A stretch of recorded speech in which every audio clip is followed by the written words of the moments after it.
Hello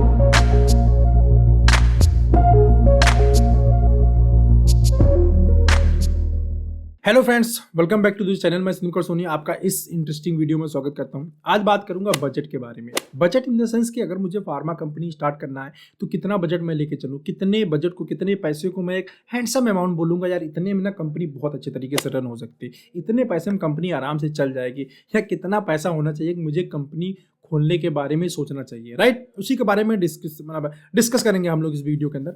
तो पहला point है, देखिए इसमें हम बेसिकली जो बजट है ना उसको 2-3 पार्ट में डिवाइड कर सकते हैं।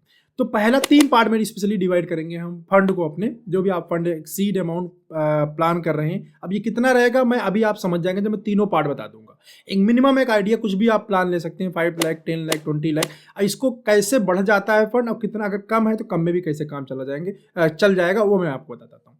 पहला काम है प्रोडक्ट। पहला डिसाइड करना होता है आपको प्रोडक्ट। तो प्रोडक्ट आप 2 प्रोडक्ट भी आप ले सकते हैं, 3 भी ले सकते हैं, 4 भी ले सकते हैं, 5 भी ले सकते हैं। तो जितना नंबर आप प्रोडक्ट फ्रेंड बढ़ाते जाएंगे उतना ज़्यादा आपका कॉस्ट बढ़ता जाएगा। अभी एक प्रोडक्ट के मैन्युफैक्चरिंग की बात करूँ तो on average 70 to 1 lakh rupees के आसपास एक प्रोडक्ट की मैन्युफैक्चरिंग कॉस्ट आ जाती है। तो अब अपने बजट की जो आइडिया है आपका बजट के बारे में, तो उसके बारे में थोड़ा सा सोच लीजिए कि मुझे 5 प्रोडक्ट में रखूंगा तो इतना जो मेरा खर्च जाना है, ठीक है। ये फिक्स अमाउंट कॉस्ट है जिसके बिना मेरा काम नहीं चलने वाला है। तो पहला काम हो गया प्रोडक्ट मैन्युफैक्चरिंग, जो आपका प्रोडक्ट रहेगा उसके मैन्युफैक्चरिंग खर्चा हो गया।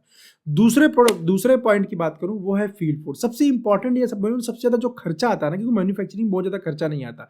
वो जितना खर्चा होगा उतने लोग 6 महीने का प्रोडक्ट बन जाएगा, आपको 1 साल भी बेच सकते हैं अगर अच्छा सेल थोड़ा सेल करते रहेंगे तो। बट जो फील्ड फोर्स है ना, वो बिजनेस आए या ना आए आपको उसको सैलरी देना है, आपको उसको एक्सपेंस देना है। तो सबसे जो बड़ा खर्चा आता है किसी भी ऑर्गेनाइजेशन को रन करने में ना, वो फील्ड फोर्स को जो सैलरी जाती है, जो एम्प्लॉय को सैलरी जाती है। गवर्नमेंट ऑफ इंडिया की बात करेंगे, अगर जो यूपी गवर्नमेंट है या अदर गवर्नमेंट है, इनका सबसे ज़्यादा जो पैसा खर्च होता है बजट का भी ना, वो भी एम्प्लॉय को सैलरी देने में चला जाता है। 50% समथिंग अराउंड रेशियो भी मैंने न्यूज़ में सुना था। तो 50% एम्प्लॉय को सिर्फ सैलरी देने में पूरा बजट का यूज हो गया था। तो जब भी आप कोई भी ऑर्गेनाइजेशन रन करेंगे ना, सबसे जो टफ काम होता है वो होता है एम्प्लॉय को हायर करना और उनको सैलरी देना, क्योंकि यहाँ पे एम्प्लॉय प्रोडक्टिव है या नहीं है बट सैलरी हमको पे करना है। तो आपको दूसरा जो बजट प्लानिंग करनी पड़ेगी, क्योंकि अब आपको मान लीजिए आप ये प्लान कर रहे हैं कि सर मैं 5 लाख में बजट कंपनी स्टार्ट करूंगा या 10 लाख रुपये में स्टार्ट करूंगा। तो ये आपको ध्यान रखना होगा, आप 1 एम्प्लॉय के साथ स्टार्ट करेंगे, 2 के साथ स्टार्ट करेंगे, 3 के साथ स्टार्ट करेंगे, 4 के साथ स्टार्ट करेंगे। जितना ज़्यादा एम्प्लॉय बढ़ता जाएगा उतना ज़्यादा आपका कॉस्ट भी बढ़ता जाएगा, क्योंकि जो प्रोडक्ट है उसका कॉस्ट फिक्स्ड है। वो एक बार बना लिया तो 6 महीने के लिए हो गया, 1 साल के लिए हो गया, लेकिन एम्प्लॉय की खर्चा ना एवरी मंथ जाना है। अंडरस्टैंड। दूसरा कॉस्ट जो आता है वो एम्प्लॉय का आता है। तीसरा जो कॉस्ट आता है वो है आपका इंफ्रास्ट्रक्चर का। आपके ऑफिसेज हो गए, सप्लाई सिस्टम हो गया, आपका सॉफ्टवेयर हो गया, जो ऑफिस के खर्चे होते हैं थोड़े थोड़े, ये 3। और चौथा इसी के अंदर ऐड कर देता हूँ, वो है प्रोडक्ट प्रमोशन का। प्रमोशन में जो पैसा हम खर्च करते हैं एक्टिविटी में, डिफरेंट एक्टिविटी में, ऐड में खर्चा करते हैं, ब्रांडिंग में खर्चा करते हैं। तो बेसिकली 4 पार्ट में हम पूरे बजट को आप डिवाइड कर सकते हैं। अब यहाँ पे एक फिक्स्ड अमाउंट सपोज दैट आपने ले लिया है 5 लाख रुपीज़ या 10 लाख रुपीज़, तो उसमें आप इसको अकॉर्डिंग प्रोडक्ट, फील्ड फोर्स, सारी चीज़ें प्लान कर सकते हैं। अब हमने जो स्टार्टिंग में मैंने आपसे बात बोला था कि एक अच्छा बजट कितने को बोलेंगे, तो फ्रेंड अगर आप एक फिक्स्ड प्रोडक्ट लेके चल रहे हैं, फिक्स्ड नंबर आप प्रोडक्ट लेके चल रहे हैं, सपोज दैट 5 प्रोडक्ट लेके चल रहे हैं, तो उसका कॉस्ट, उसकी manufacturing cost and marketing, branding, ये सब पूरा पैसा आप जोड़ लीजिए। अब जो भी ये खर्चा आ रहा है उसके बाद आपको क्या करना है, अपने एम्प्लॉय का खर्चा देखना है, अपने एम्प्लॉय के खर्चे के बारे में सोचना है। तो अपने एम्प्लॉय के खर्च, जितने ज़्यादा नंबर आप एम्प्लॉय बढ़ाएंगे ना उतना ज़्यादा खर्चा आपका बढ़ते जाना है। अंडरस्टैंड। तो आपको ये सोच समझ के रखना है। अब हैंडसम अमाउंट वो 10 लाख को भी मैं हैंडसम अमाउंट बोलूँगा तब मेरे पास 2 ही एम्प्लॉय में रख सकता हूँ। मैं 15 को भी हैंडसम अमाउंट बोलूँगा क्योंकि मैं इसमें एम्प्लॉय ज़्यादा बढ़ा सकता हूँ। मैं 20 लाख रुपीज़ को भी हैंडसम अमाउंट बोलूँगा, मैं 30 को भी बोलूँगा, 50 को भी बोलूँगा, 1 करोड़ को भी बोलूँगा हैंडसम अमाउंट।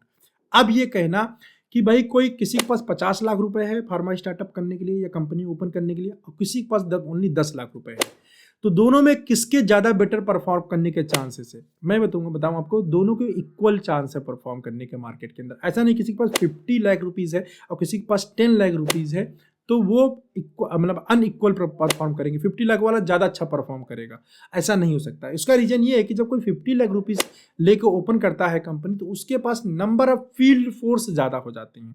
आप कम बजट के साथ काम करेंगे तो कम फील्ड फोर्स के साथ काम करेंगे। ऐसा नहीं आपका बजट हैंडसम नहीं है, आपका बजट भी हैंडसम ही है, बट क्या ज़रूरत है, आपको प्रोडक्ट कम रखना होगा, आपको फील्ड फोर्स कम रखना होगा, प्लस बहुत सारी चीज़ें ऐसे जिसे आपको खुद करना पड़ेगा। जिसके पास 50 लाख रुपीज़ है तो उसको शायद हो सकता है बहुत सारे काम वो खुद न करे, उसके लिए लोगों को हायर कर ले, पीएमटी को हायर कर ले, ट्रेनर को हायर कर ले, और यहाँ आपको वो सारी चीज़ें खुद ही मैनेज करनी पड़ेंगी, खुद करना पड़ेगा।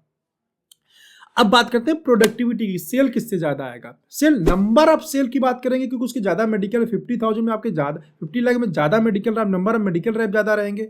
बिकॉज ऑफ दैट रीजन कि आप ज़्यादा सेल जनरेट कर पाएंगे। बट अगर आप कम बजट के शुरू करते हैं, कम हेडक्वार्टर स्टार्ट करेंगे, तो वहाँ पे आप नंबर ऑफ सेल कम जनरेट करें। मैं यहाँ ध्यान रख दीजिएगा, मैं ध्यान से बोल रहा हूँ, नंबर ऑफ सेल, ठीक है? प्रॉफिटेबिलिटी की बात नहीं कर रहा हूँ, नंबर ऑफ सेल की मैं बात कर रहा हूँ। प्रॉफिटेबिलिटी आप भी उतना कमा सकते हैं जो 50 लाख रुपीस वाला है, वो भी कमा सकता है। आपकी छोटी टीम है, उसके ऊपर ज़्यादा ध्यान दे सकते हैं, कम एरिया के अंदर आपको काम करना है और अपने बिजनेस के अंदर खुद आप इन्वॉल्व है, तो शायद चांसेस ये होंगे कि आप ज़्यादा बेटर वे में काम करेंगे। अंडरस्टैंड?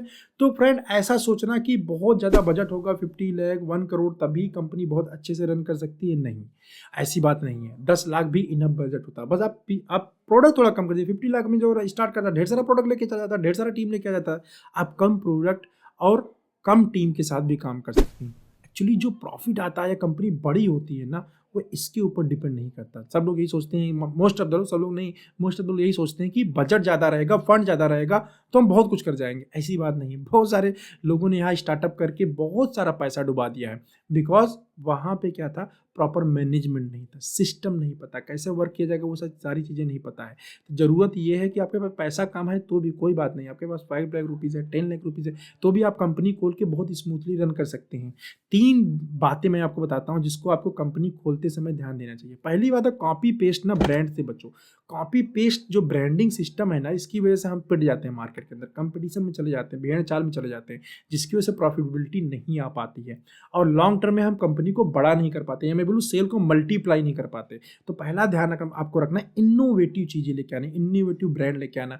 पहले एग्जिस्टिंग ब्रांड है, वही ब्रांड आप दोबारा लेके, वही साल दोबारा लॉन्च कर रहे हो, जेनरिक कोई लेके आ रहे हो आप, generic in the sense generic को ब्रांडेड बना के बेच रहे हो, तो उसके अंदर यूएसपी एटलीस्ट ऐड करो, जो मार्केट में आके कुछ अलग कर सके, या फिर इनोवेटिव ब्रांड ही लेके आओ, पहला।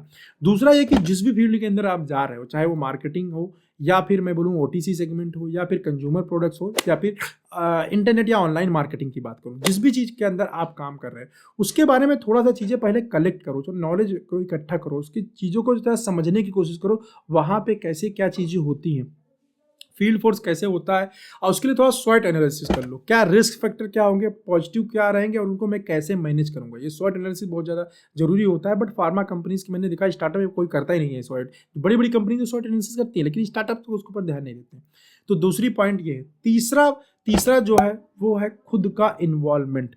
जब हम कोई बिजनेस स्टार्ट करने जाते हैं, स्टार्टिंग में क्या होता है, हमारा खुद इन्वॉल्व होना जरूरी है।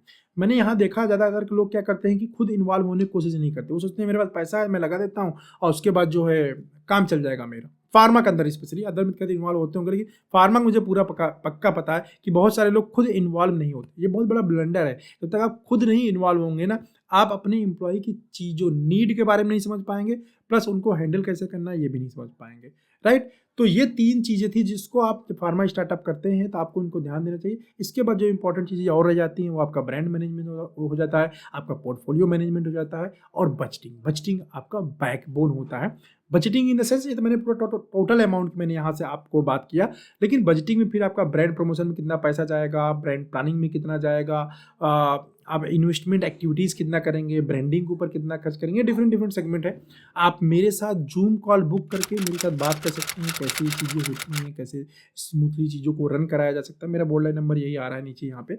आप इस पर अभी इस साल का जो फ़ी है वो 599 रुपीज़ है, वो आप इस पर बुक करके जूम कॉल मेरे से बात कर सकते हैं। अगर आप ऑनलाइन कोई प्रोडक्ट लॉन्च करने जा रहे हैं, या फिर आप ऑफलाइन में कोई कंपनी लॉन्च कर रहे हैं, फार्मास्यूटिकल कंपनी, मार्केटिंग में, वो जेनेरिक भी हो सकती है, वो एथिकल भी हो सकता है, या फिर रिटेल चेन फार्मेसी लॉन्च कर रहे हैं, आप मेरे साथ बात कर सकते हैं। तो आपको बहुत सारी चीज़ें जो मुझे पता है वो चीज़ें मैं आपको बता दूंगा, जिससे आपको बहुत सारे इनोवेटिव आइडियाज़ मिलेंगे और आपका काम जो हो जाएगा ना वो काफ़ी ज़्यादा आसान हो जाएगा, ईजी हो जाएगा। ओके, तो आई होप आपको ये वीडियो समझ में आया होगा कि फंड एक बहुत बड़ा फैक्टर नहीं है, या हैंडसम फंड ऐसा नहीं कि बहुत ज़्यादा अमाउंट हो तभी हम बोलते हैं। बात यह है कि हैंडसम फंड वही है जो आपके पास में है, उतने से ही हम काम कर सकते हैं। ज़रूरत है तो इनोवेशन की, और जो काम हम करने जा रहे हैं उसकी समझ होने की।